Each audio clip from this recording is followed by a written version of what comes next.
यूहन्ना की इंजील उसका पहला बाब, पहली आयत से मैं पढ़ूंगा। इब्तिदा में कलाम था और कलाम खुदा के साथ था और कलाम खुदा था। यही इब्तिदा में खुदा के साथ था। सब चीजें उसके वसीला से पैदा हुई और जो कुछ पैदा हुआ उसमें से कोई चीज भी उसके बगैर पैदा नहीं हुई। कलाम मुजस्सम हुआ और फजल और सच्चाई से मामूर होकर हमारे दरमियान रहा और हमने उसका ऐसा जलाल देखा जैसा बाप के इकलौते का जलाल। वर्स 16, क्योंकि उसकी मामूरी में से हम सब ने पाया, यानी फजल पर फजल, इसलिए कि शरीयत तो मूसा की मार्फत दी गई मगर फजल और सच्चाई यीशु मसीह की मार्फत पहुंची। खुदा को किसी ने कभी नहीं देखा, इकलौता बेटा जो बाप की गोद में है उसी ने जाहिर किया।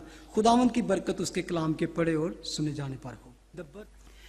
मैं इस हवाले से आज थोड़ा सी बात करना चाहता हूं कि जब हम किसी की डायरी लिखना चाहें, if somebody want to write a biography about somebody, तो how you start, आप कैसे शुरू करेंगे? जो एक आम तरीका है, जिस इज द नेचुरल, कि आप उसकी पैदाइश से शुरू करेंगे। आप किसी की भी हिस्ट्री उठा के देख लें, जिसकी बायोग्राफी आप पढ़ें, किसी बादशाह की, किसी बड़े आदमी की, किसी गुरु की, सब की स्टार्ट होती है हिस्ट्री उसकी पैदाइश से। अगर आपकी मेरी जिंदगी को देखा जाए तो हमारी एग्जिस्टेंस शुरू होती है जब हम माँ की पेट में से निकलते हैं, जब हम पैदा होते हैं। That is our beginning, that is our start, that is our existence in this world. लेकिन there is one life, one man's history, the case is not that, the birth of Christ, no other birth in the history, कि जिसने इस कदर attention ली हो बनी no इंसान की, उसकी जो हिस्ट्री स्टार्ट होती है, उसकी बात ये स्टार्ट होती है, हमारी तरह नहीं। We are celebrating the Christmas और द बर्थ ऑफ क्राइस्ट, लेकिन before to celebrate we need to know who Christ is, Jesus, who is that man. यूहन्ना जब शुरू करता था उसका यही स्टार्ट बताना चाहता है कि who is that man, who is the Christ. और जब हम ये जान लें कि कौन है जिसकी हम बर्थ मना रहे हैं, किसको हम सेलिब्रेट कर रहे हैं, तो मेरा ख्याल है कि हमारा उसको मनाने का, उसको ऑब्जर्व करने का, सेलिब्रेट करने का अंदाज ही डिफरेंट होगा कि how we should celebrate the birth of Christ. जब हम इस पैसेज को पूरा पढ़ें तो that is the foundational truth of gospel. इसको अगर समझे बगैर आप जितने मर्जी खुदावंद के मिरेकल्स पढ़े, उसकी teaching, the wonderful teaching, there is no other teaching like the Christ teaching, there is no other miracle, no miracle maker ever happened और ever came in this world. लेकिन before that we need to know the foundational truth. Who is that? We are dealing actually with God. It's not a mere man. एक ऐसा सिर्फ आदमी नहीं, जैसे history में एक आदमी हुआ और जस्ट उसने ऐसे ऐसे काम किया, good teacher, good profit and this and that. यूहन्ना हमें बताना चाहता है कि who and what Jesus was long before his incarnation, long before 2000 years ago he came in the city of Israel in Bethlehem में जब पैदा होता है, उससे पीछे जाता है। आपको याद होगा यूहन्ना 8 बाब में खुदावंद यीशु मसीह जब रिलीजियस लीडर से बात करते हैं तो वो उनको कहते हैं कि इससे पहले कि इब्राहिम पैदा हो, I am. Ibrahim was, I am. Even उस वक्त इब्राहिम को गुजरे भी 2000 साल हो चुके हैं जब खुदावंद ये बात करते हैं कि इससे पहले कि इब्राहिम पैदा हो, I am.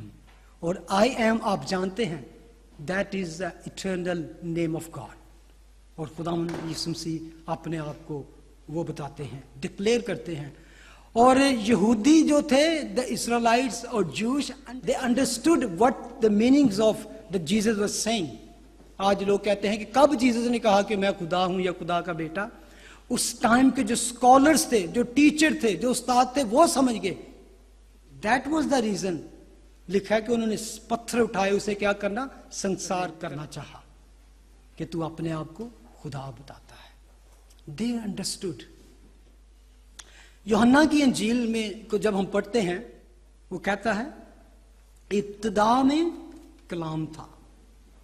In the beginning was the word. تو اس کا مطلب ہے eternal God. eternal کسی ایسی ہستی کی بات کر رہا ہے جو eternal ہے. In the beginning کلام خدا کے ساتھ تھا. جب ہم پڑھتے ہیں کہ خدا کے ساتھ تھا, اس کا literally meaning face to face, sharing the fellowship, sharing the power, authority, principality جو ہے, جسے ہم ٹرینٹی کہتے ہیں, یہ اس میں تھا. فیس ٹو فیس, کلام خدا کے ساتھ تھا اور کلام خدا تھا. Divine, he was divine, he is divine. خدا یہی ابتدا میں خدا کے ساتھ تھا. That is the beginning. ہم یوحنا کو دیکھتے ہیں کہ فار بیک جاتا ہے, جس میں ایٹرنیٹی, پاسٹ ایٹرنیٹی, جس میں وہ باپ کے ساتھ ہے, کہ اس میں اس کی شراکت ہے, اس میں اس کی پوری اس کے ساتھ فیلوشپ ہے. کر دیا فلپیوں کے جا کے خط میں ہم پڑھتے ہیں کہ جب وہ دنیا میں آیا تو وہ اپنا سب کچھ چھوڑ کے آیا, اپنے آپ کو پست کیا. لیکن ایون اس نے جب پست کر کے دنیا میں آیا تو وہ یہاں آ کے کیا ہوا, انسان بن کے, ایک آدمی بن کے آیا. تو اس میں سب کچھ تھا, بیٹے میں سب کچھ ہے. جیسے کہ ہم کولوسنس 1:19 میں پڑھتے ہیں, کیونکہ باپ کو یہ پسند آیا کہ ساری معموری اس میں سکونت کرے. کس میں؟ بیٹے میں سکونت. فلنس آف گاڈ ڈیٹی, وہ سب اس بدن میں. غور کریں, that is we need to understand, اس باڈیلی اس میں ڈیولپ کرے.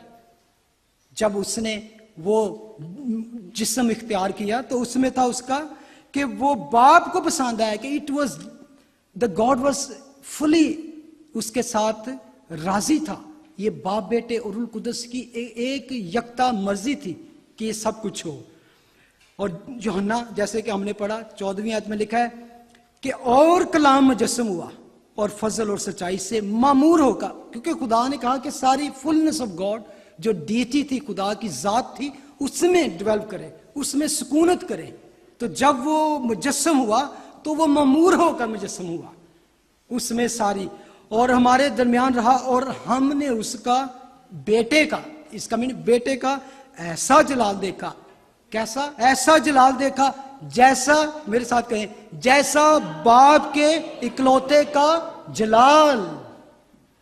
یہ یوحنا لکھ رہا ہے, جو کہتا ہے یوحنا کے خطوں میں جا کے پڑھے, جس کو ہم نے چھوا, جس کے ساتھ ہم نے کھایا اور جس کا ہم نے جلال دیکھا. یہ اس نے ایکسپیرینس کیا اس کا سارا کچھ. کولوسن 2:9 میں لکھا ہے کیونکہ الوہیت کی ساری معموری, الوہیت کیا کہ خدائیت, خدا کی پوری ذات, اس الوہیت ساری معموری اس میں مجسم ہو کر سکونت کرتی ہے. ساری خدائی یسوع میں ہو کر سکونت کرتی ہے. ساری خدائی, نوٹ لیس کہ خدا نے کہا کہ یہ نہیں تھوڑا سا بیٹے تو لے لے. ساری خدائی, لکھا ہے کہ اس نے آسمان اور زمین کا سارا اختیار بیٹے کو دے دیا ہے. بیٹے میں سب کچھ ہے, سب کچھ, ایوری تھنگ بیٹا. جس کے پاس بیٹا ہے اس کے پاس کیا ہے؟ زندگی, ابنڈنٹ لائف, ہمیشہ کی زندگی, ابدی زندگی ہے. جان 1:16 میں لکھا ہے کہ کیونکہ اس کی معموری میں سے ہم سب نے پایا. کیونکہ اگر وہ اس میں معموری نہ ہو, اس میں کچھ نہ ہو, تو ہمیں کیا ملے گا؟ اس کی معموری میں سے جو فل آف پاور ہے, سب کچھ جو اس میں ہے, اس میں سے کیا ہوا क्योंकि उसकी ममूरी में से हम सब ने पाया, यानी फजल पर फजल, ग्रेस ओवर ग्रेस हमें मिलती है। और जो आदमी खुदा यीशु मसीह को कबूल करता है, चाहे कैसी जिंदगी उसकी पिछली गुजरी हो, चाहे उसकी जिंदगी में टर्मोइल है, प्रॉब्लम है, डिफिकल्टीज है, पेन है, लेकिन ये आयत अगर आप यकीन रखते हैं तो लिखा है कि उसकी मामूरी में से हम सब ने पाया क्या, फजल पर फजल। कोलोसियन 2:10 में और क्या होता है, वो लिखता है, पौलुस लिखता है, और तुम उसी में मामूर हो गए जो सारी हुकूमत और इख्तियार का सर है। तुम भी उस तरह मामूर हो गए। दैट इज कंक्लूजन, कि अगर हम उसको उस तरह लें कि जिस तरह he is, not just a baby Jesus, उसको हम सेलिब्रेट करें, बल्कि लिखा है कि ऑल प्रिंसिपैलिटी एंड पावर का हेड है वो, जो दुनिया की सारी आसमान और जमीन की पावर एंड अथॉरिटी है, वो बेटे के पास है, क्राइस्ट के पास है। और जब हम उसको अपना लेते हैं तो लिखा है और हम उसी में मामूर हो गए। And in Christ you have been brought to fullness, he is the head over every power and authority. जब वो सारा कुछ है, वो मैं वाकई कहता हूं कि वाकई जिसके पास बेटा है, यीशु अल मसीह, उसके पास सब कुछ है, उसके पास हमेशा की जिंदगी है। मैं चाहता हूं खुदावंद आप सबको नए साल में, आने वाले नए साल में, उस सारी जो आपकी जिंदगी में कोई लैक है, कोई कमी है, कोई गैप है किसी किस्म की, तो उसमें दाखिल हो और खुदा आपको मामूर करे। उस ममूरी में से, जिसकी ममूरी में से हमने फजल पर फजल, और उसकी ममूरी में से जो भी कुछ ले ले, जितना भी ले ले, उसमें कम नहीं होता। उसमें जितनी ममूरी है उसमें कुछ कम नहीं होता, बल्कि हम बढ़ते जाते हैं। और खुदा उनका कलाम कहता है कि एक दिन हम वैसे ही होंगे जैसा वो है।